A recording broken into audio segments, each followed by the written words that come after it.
She was just a poor black girl who once saved a billionaire mid-flight and then vanished. But years later, no one expected what she became. This is not a story about race. This is a story about who we choose to help when no one else will. In a noisy corner of LAX, a 13-year-old girl stood alone. Her name? Zara Nivia. Her shoes were worn thin, her jeans too short, but her eyes? Full of fire. She held a crumpled photo of a woman with tired eyes and a hopeful smile. Her mother, missing for 89 days. "Where are you, Mama?" "I'm coming." She had no ticket to luxury, no family waiting on the other end. But she had a one-way plane ticket, bought with months of collecting bottles and leftover coins. Her destination, a distant city where her mother was last seen working as a hotel cleaner. She boarded the flight, heart pounding but steady. Zara Nivia was on a mission. Passengers chat, laugh, sip coffee. Flight attendants roll carts up and down the aisles. In first class, a man in his 60s, Richie Gold, billionaire real estate mogul, tapped at his tablet.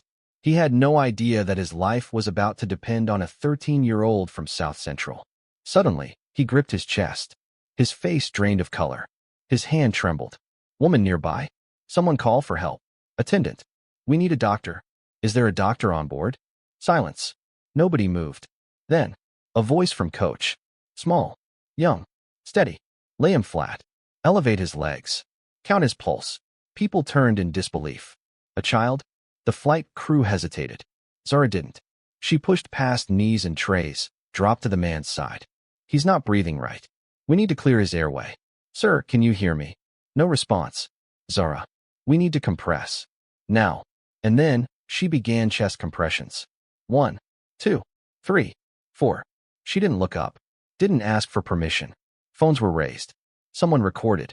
But nobody stepped in. Zara wasn't a doctor. She wasn't even in school. But she had read every medical book left behind at her local library. She had practiced CPR on an old teddy bear.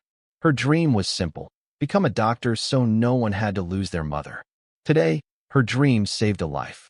Moments later, the man gasped. His eyes fluttered. Paramedics rushed in upon landing. Zara watched silently as they wheeled Richie Gold away. No one asked her name. No one said thank you. She stepped off the plane, backpack on, photo of her mother pressed to her heart. The girl who saved a billionaire simply vanished into the crowd. But by the next morning, the story was everywhere. By the time the sun rose the next morning, her face was everywhere. News anchors called her the angel in seat 17B. Social media exploded. Hashtag Zara the Brave trended globally. But Zara Nivia had no idea. She was already far from the airport, walking the edge of a dusty road, her shoes flapping, stomach growling. Her only goal: find her mother. News coverage montage: a mysterious young girl performed CPR mid-flight, saving billionaire Richie Gold. Authorities are trying to identify her. No name. No ticket under Zara Nivia. Where did she go? Back to Zara. She found a shelter that night. It was full. She slept outside under an awning, hugging her backpack. In the morning, she looked at the only thing she had left from her mother: a torn postcard with the name of a hotel. She walked for hours, asking strangers, showing the photo. Most ignored her. At the hotel, the staff shrugged. She worked here months ago, left without a word. Sorry, kid. Zara's heart sank. Again. But she didn't cry. She never cried in front of strangers. She turned and walked away. Across town, news channels were replaying the video. Richie Gold had been stabilized and moved to a private hospital.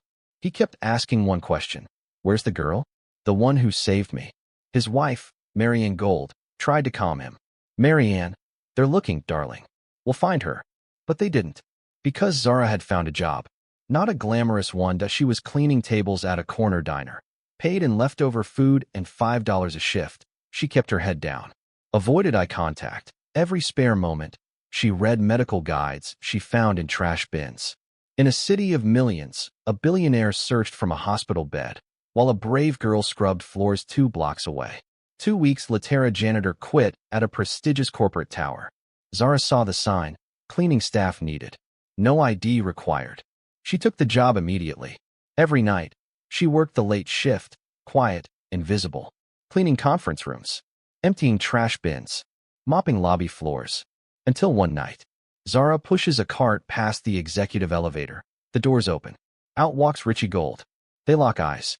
Richie, stunned you. It's you. Zara freezes. Her hands shake. She starts backing away. Richie, wait, don't go. Please. He limps toward her, tears already filling his eyes. Richie, softly, you saved my life. Zara, I didn't do much. Richie, you did everything. He signals to security. Let her in. No one touches her. He brings her into his office. Offers her water. A chair. Richie, tell me everything. And Zara tells him about her mom. About the flight. About the streets. About the nights she spent under benches. About the hotel. The search. The jobs. The hunger. Her dream to become a doctor. The CPR training she practiced on stuffed animals. And for the first time since that plane landed, Zara cried. Richie, you're coming with me. You're not alone anymore. Cut to breaking news headlines. Billionaire adopts girl who saved his life. Zara Nivia found. Scene ends with Richie holding a press conference. Zara stands beside him, awkward, in borrowed clothes. Reporter. Zara, what would you like now more than anything? Zara, I just want to find my mom. It was early morning when Zara stepped into the marble-floored corporate tower again, not as a cleaner this time, but as a guest.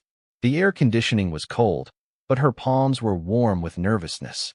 The memories of pushing mops down this very hallway just days ago felt like a different life.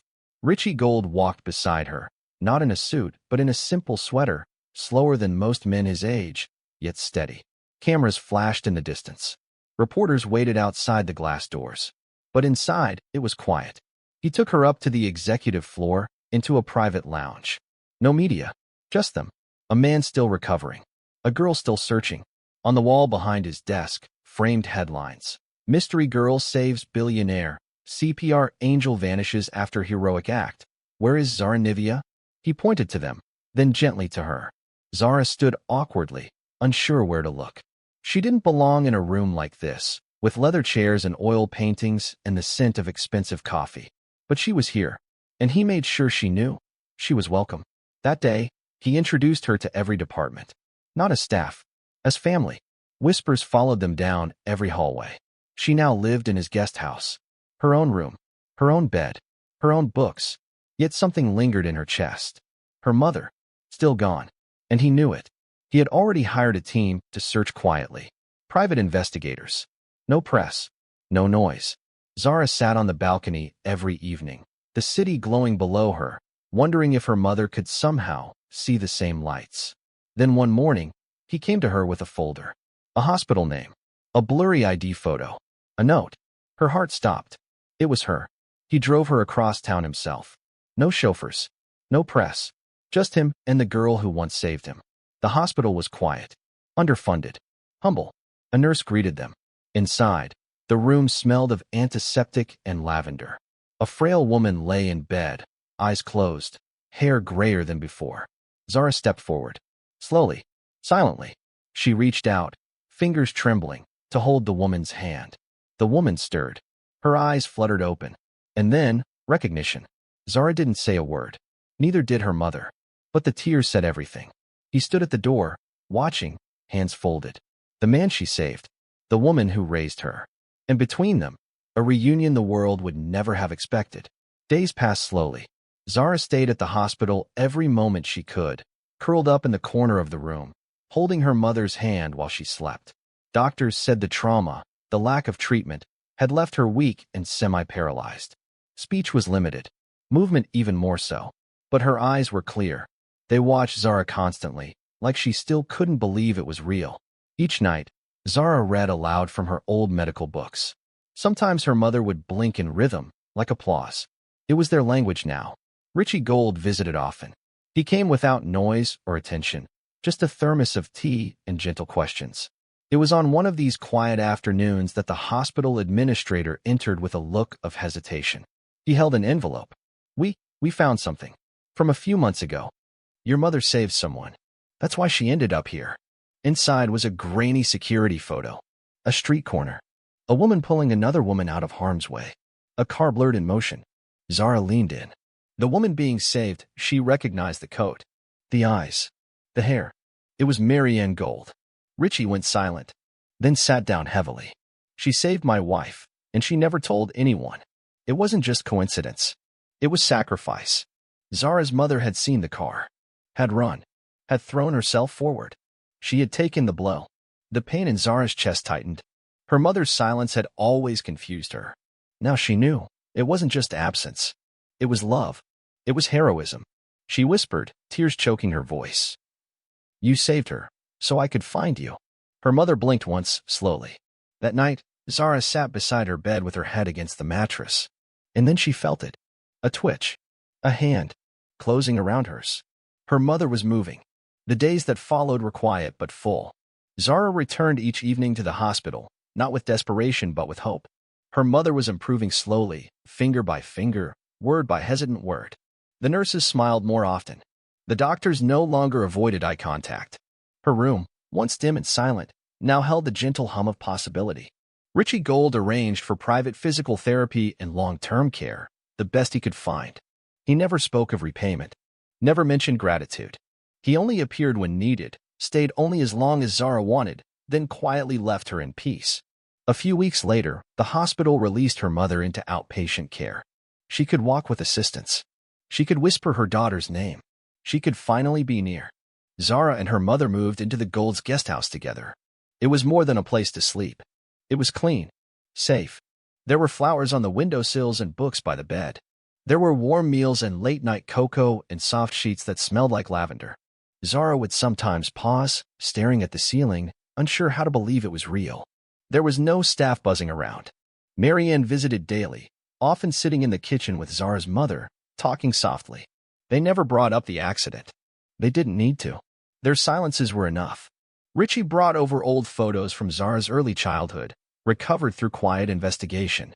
They were water-stained and faded, but they made her mother smile. Zara began school for the first time. She wore a simple backpack and shoes she picked out herself.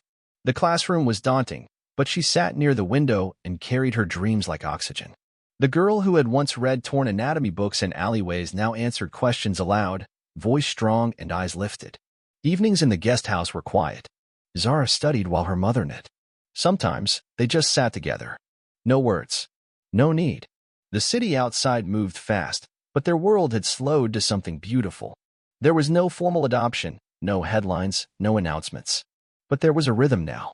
A bond that needed no name. Zara belonged. Her mother was healing. And the people who once passed through her life had now chosen to stay. The girl who once walked alone with a wrinkled photograph in her pocket now walked with a backpack full of books and a heart quietly mending. Years passed. Seasons changed. Zara grew tall, her voice confident, her step sure. Her mother's strength returned piece by piece, like leaves growing back after a long winter. The Golds remained close, not as benefactors, but as friends, quiet and consistent. Zara entered high school with dreams bigger than her uniform could hold. Science fairs, student council, free clinics on weekends. Her story had never been about pity. It was about purpose. One day, she visited the airport where it all began. The terminal looked smaller now, but the memory of that day, of helping someone when no one else would, still beat strong in her chest. There, on a wall near gate 17B, hung a photograph. A girl pressing her hands over a stranger's chest. Around it, a plaque. Sometimes, the smallest hands hold the greatest courage. Visitors paused to read. Some took pictures. Others simply stood in silence. Zara never pointed it out, never mentioned her name, because the story wasn't hers alone. It belonged to everyone who believed that kindness matters more than credentials. That race, wealth, or background should never decide who is worth saving. That sometimes, a heart and 2 willing hands are enough. She earned a scholarship. Not because she saved a billionaire, but because she refused to give up on the dream of helping others. And on the day she stood at her white coat ceremony, surrounded by classmates, professors, and her mother holding a cane with dignity, she didn't see a miracle. She saw a choice. 100 choices, each made in silence, each driven by hope. From Richie, who listened to a voice no one else did. From Marianne, who opened her kitchen to the mother of the girl who saved her life. From every teacher, stranger, nurse, and friend who saw not color, but courage. There was no fairy tale ending, only a real one, because love had no border, and dignity had no shade.